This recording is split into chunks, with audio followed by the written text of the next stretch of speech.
Sveiki, mani sauc Amāļa. Es esmu Toms.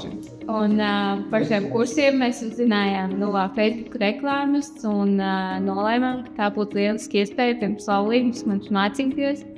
Un uzzināt vairāk par dzīvi ģimenē, dzīvi laulībā. Kursus mēs esam sākuši pirms mēs esam apprecējušies, un kursus mēs pabeigsim jau kā laulāts pāris. Mēs šo kursu ieteiktu citiem pāriem, kas vēl domā par laulību un dodās laulībā. Var uzzināt daudz ko, par ko nerunā varbūt draudzē, nerunā citi laulāti pāri. Tas noteikti veicina diskusijas par dažādām tēmām, gan par bērnu audzināšanu, par finanses plānošanu un citām lietām, kas ir ļoti vērtīgi.